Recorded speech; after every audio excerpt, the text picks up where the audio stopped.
આજે તો રનિંગ કરીને સીધા ઘરે આવીને વળગી ગયા કામે, અને કામ કરીને આપણે નાસ્તો પાણી કરીને નીકળી ગયા હોસ્પિટલે.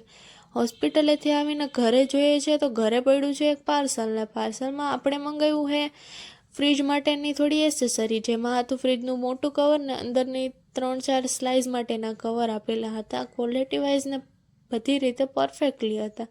અને જે મોટું કવર હતું ને એ એકદમ સરસ રીતે અમારા ફ્રીજમાં બેસી પણ ગયું હતું. અને પછી તો બધી વસ્તુ કાઢીને આપણે સરખી રીતે સંકેલી લીધી હતી ને આ બધું કરતાં કરતાં આપણે લાગી ગઈ હતી ભૂખ.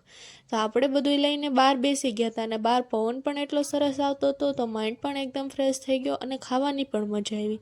ને એ બધું કરીને જોઉં છું તો બહાર આવ્યું છે ડીજે, ને ડીજે એવું હોય ને આપણે જાન જોવા ન જઈએ. પછી સલાડ કાપવાનું કામ આપણે મળી ગયું હતું, તે સલાડ કાપવા આપણે બેસી ગયા, ને એ બધું કરતાં કરતાં આપણા હાથ લાલ થઈ ગયા હતા. અને આ લાલ જોઈને આપણે કંઈક વિચાર આવ્યો, અને એનો ખુરાફાતી આઈડિયા આવી ગયો. અને ખુરાફાતી આઈડિયાને અંજામ દેવા માટે આપણે બીટને ક્રશ કરી નાખ્યું, બીટને ક્રશ કરીને એનો જ્યુસ કાઢી નાખ્યો. જ્યુસ કાઢીને પછી જે વધેલું પલ્પ છે એનો પણ આપણે કંઈક યુઝ કરશું. અને પછી નાખી દીધો આપણે આમાં ચણાનો લોટ, ને સરખી રીતે મિક્સ કરીને લગાવી લીધો ફેસ ઉપર.